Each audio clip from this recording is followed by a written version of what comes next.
There's only one name up there, but behind that is a huge team in IFI, and we wouldn't fit them all on the slide, but I'll talk about them now. So IFI have been involved in barriers for decades. Before we were IFI, we were the Central Fisheries Board, we were the Regional Fisheries Board, and we were working on a barrier inventory. We were starting the process. We knew that this was an issue. Alan Cullen and Declan and Jimmy King, they've been banging the drum about this long before it was in vogue. But from 2018, we received funding from the Department of Heritage, which was very greatly appreciated. And it meant that we had some people working full-time on barriers. And as part of that, we were able to set up the barrier inventory that it's been talked about in this nature restoration law. We set that up in 2018. We had identified about 72,000 structures that we needed to look at and assess whether they are an issue or if they are not. Currently, we are at 35,000, so halfway, a long way to go. We also set up a barrier prioritization matrix, and this is being used now when we want to identify which ones we're actually going to fund and what we're going to do with them. And the other part of the program was to document the impact of structures. So we realize there's a lot of money going to be involved in mitigating these structures, but really highlighting to the general public why this needs to be done was really key. And so we wanted to start documenting all of that. From 2024, we have the Barrier Mitigation Programme. So this is Hazel King's team out in the operations side. This is the engineers, the admin, the title deed people. They're the ones who are actually going to do a lot of this work.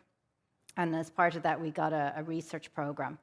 And it was really important for us that while we're mitigating all of these structures, that we can also identify the benefits of it. So we're going out to do pre-monitoring and post-monitoring of the structures that we're going to work on and identify all these biodiversity gains. Up on our IFI Open Data portal, you'll see the dashboard that was mentioned in a couple of the other talks today. There's also the data file, and the maps are all available up there if anyone wants to go and look at it. So 37,120 we have assessed. 5,096 are identified as barriers to fish migration. I know Colin wants the overall value, but he's going to have to wait and keep paying us. He will get that figure, but it's going to take a bit of time. We've 36,000 to go. And unfortunately, we've got all the easy wins out of the way, so the next ones are much harder to do, much further away, longer to get to. So we will get there, but yeah, you got to hold your horses there. Why are we spending all this money on barriers? Well, the EU biodiversity strategy has been mentioned multiple times today. The EU have said we want 25,000 kilometres of free-flowing river. When we set up the barrier mitigation programme and the plan for it, it was before the nature restoration law was enacted. So this whole Article 9 and the extent of free-flowing rivers, it's all in there. And then part of the water action plan. So obviously, IFI was tasked with setting up a mitigation team, and then we have a couple of structures, the Dodder Complex, Anacotti, Clahammond. So they're all earmarked for IFI to do something about. But long before those recent strategies, we also had WFD. Everyone mentioned that since 2000. Barriers and connectivity has always been part of that legislation. It's just really hard to do it, and we focused on the easier wins, the fish status, the water quality status, and the hydromorphology kind of got left. And so it's being tackled now. But also we have the Habitats Directive. So a lot of our migratory fish species are habitat listed, and there's conservation measures for them. And a lot of the conservation measures are barrier related. The barriers in our systems are impacting on the status of those habitat species. So we're obligated under the Habitats Directive to put in conservation measures. So all of this work, it's so linked. There's combinations for everything. We also have the European eel regulation. European eel is critically endangered. One of the key pressures on that species, again, is the amount of barriers in our systems.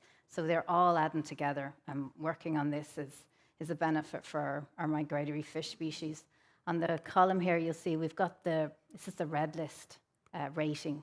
So when you see the ads from the World Wildlife Fund and you see tigers and pandas and they're critically endangered, this is the rating, and we apply it to our fish species. It's just that none of these, we don't get cuddly toys for the European eel. They're not up there on ads. But European eel is critically endangered. That means it's at risk of extinction. We closed our fishery in Ireland because of the scale of the impact that it's having on it. Our salmon, they're listed as vulnerable. We've been talking about them for years. The impact on it, we're not seeing the numbers come back, what's happening out at sea. But there is stuff we can do in Ireland. We know barriers are impacting them. We make our salmon jump over these weirs. We don't have to make them do that. We can remove them. Sea lamprey, thwaite shad, river lamprey, all of these species are concerned. So bear that in mind when I go through some of the next slides. So a lot of talk about free-flowing rivers, and I know Rebecca mentioned it earlier.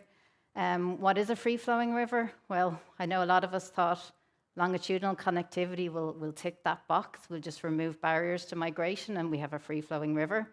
But the EU Joint Research Centre, they set up a methodology and a criteria. And so they said, well, our definition of a free-flowing river is this. It's not just longitudinal connectivity. There needs to be lateral connectivity. That means connection to the floodplain. We need vertical connectivity. This is your groundwater. We look at a reach and you say, do migratory fish reach this location? And if no, it's not a free-flowing river. Is there sediment being transported from upstream to downstream? Yes or no? Not a free-flowing river if we don't have that connectivity. And so you're looking at it at two levels. You're looking at the reach, but you're also looking at it at the catchment level. So you can't just take one and go, well, this little piece of river here is free-flowing. You have to take it into context of where it is. And for fish, there is a minimum length. So they take into account the size of the river, how wide it is, and then they say, well, actually, for that to be free-flowing, they have a table, and it needs to be a certain length for you to qualify. So we have restrictions in there, and I'm flagging that now because the department, we want to reach our target of 300 kilometres of free-flowing river, but there's a lot of moving pieces in that, and barriers are just one of them. But it's not just fish that will benefit from free-flowing. Improved habitat, we have the invertebrates, I know EPA are here, the food for our fish, we need them with mammals, birds, even the vegetation, so everything will benefit from it. But I want to show you now some of the examples that we've had, the documented evidence of the impact structures are having. So does a weir affect water temperature? We went to the Boyne River, we have 3 weirs. The Virginia weir is 2 metres, Headford is 1, Moynalty is 1. We put in some hobo logger, temperature loggers, and we did it from 2018 to 2020.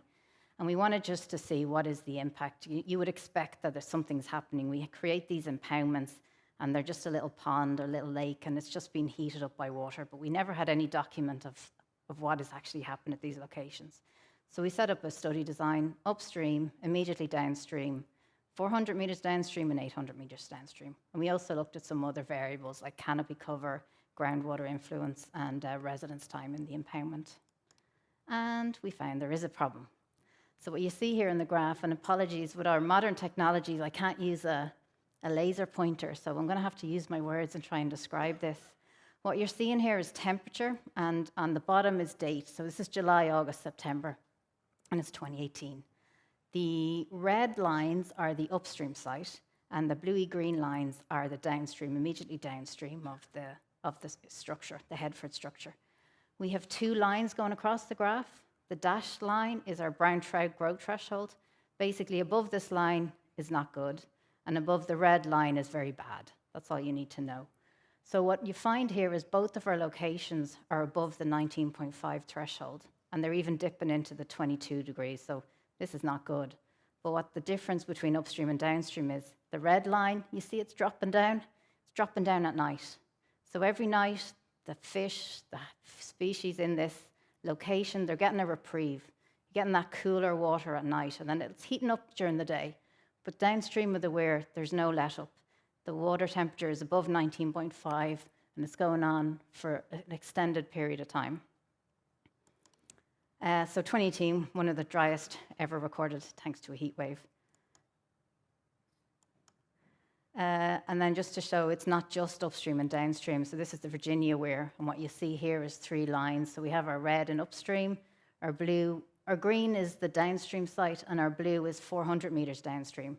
So 400 metres downstream, it still hasn't recovered to what our upstream site is. It's still elevated, so it's taken a while to dissipate. And then what you'll find in a lot of locations is you'll move downstream, there's another structure, so then it's heating back up again. We have another study looking at that, but I'm not going to go into that today. You'll have to invite me back. And then just to kind of highlight the extent of the time we're talking about here, so for that Headford weir, that was 257 hours the water didn't drop back below that 19.5 threshold. That is incredibly stressful situation for those fish. Virginia was slightly less, it was only 187 hours, but Moynalty, 12, 15, 18 hours. It never reached any of that critical threshold, and we're like, okay, well, what's the difference between Moynalty and Virginia? And it's a groundwater influence. That groundwater was coming up and it was bringing that resilience to the system. It was cooling down that water so that it never reached those kind of critical thresholds. It also has canopy cover. There's 30% canopy cover at the Moynalty, whereas Virginia and Headford are only down at 20%. So 10% made such a difference, coupled with the groundwater influence. So there are things we can do to stop the heating. Again, we talked about all the tree planting. Looking at all our weirs that are special use, we have a need for them. They're water abstraction sites. If we can plant trees and provide that canopy cover, we can mitigate the impact that the structure's having. What about dams? So we were also quite interested. The other structures are low head, 1 meters, but we also have a lot of dams in our country, and obviously they're not going anywhere. So how would we reduce the impact of these structures? We needed to know what the state of play is. So we wanted to look at flow and temperature. We picked 3 regulated rivers, the Liffey, the Vartree, and the Dodder, and we compared them then with unregulated. I won't say pristine, because nothing like that exists in Ireland anymore, but these are unregulated rivers, as good as we can get. So we have the Slaney, the Dargle, and the Owendower. And what we did was we set up loggers for temperature and for water levels, and then we went in and we did some discharge rating curves. And we wanted to investigate the effect and looking at it longitudinally, so how far downstream. So we had 5 sites distributed downstream of the site, of the reservoir. And of course, what we found is that there is a difference. You can see here in red, this is our regulated systems, and blue is our natural unregulated systems. But also, it varies. We got lucky. We got a dry year and we got a wet year within the study period that we were looking for. This might not always happen. It's hard to plan these things. But it's just really what I want you to see is the disconnect. The Vartree there in summer, there's a lot of water coming out compared to the Glen Cree. So it's a mismatch in what's happening. In the Liffey, at the very top there, you can see a lot of the hydro peaking that's going on. So this is a very unnatural water regime that our fish species are experiencing. And what we're very interested in is how can we mimic a natural water regime in these regulated systems, but also maintain the fact that these are systems that we need to abstract a lot of water from. So how can we reduce the impact?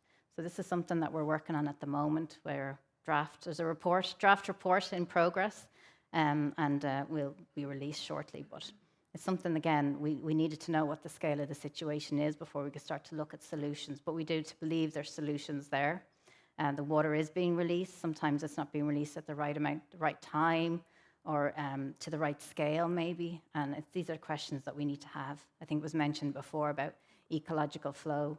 A lot of countries are documenting ecological flow or hands-off flow.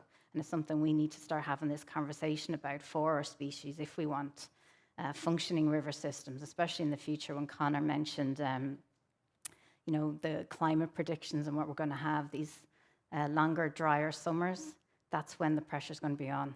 When demand goes up and our water levels drop. When water levels drop, there's less buffer for the heat. They heat up much faster. So again, it's kind of a double-edged sword here.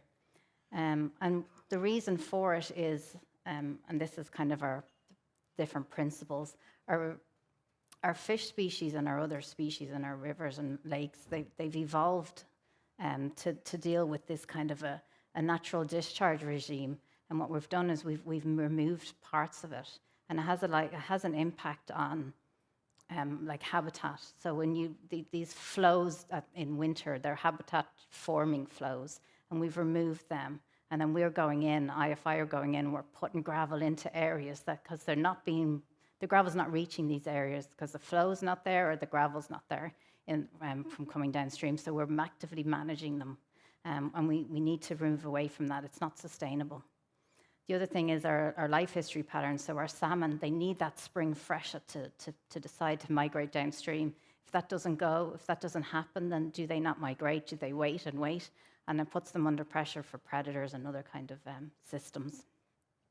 The other thing is our winter flows. So again, the salmon coming back upstream, they need those winter flows to entice them back up, that there's enough flow in the river now. There's water for you to migrate upstream. When they don't appear, the fish are stranded down below and they're susceptible to diseases.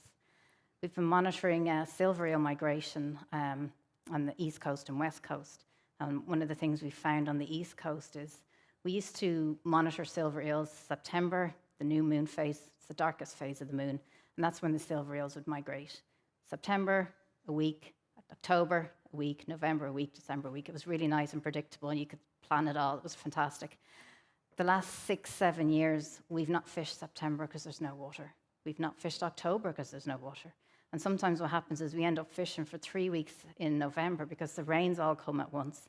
And all the fish that would migrate in all the other months spread out. You know, there's a reason our fish migrate in patches like that.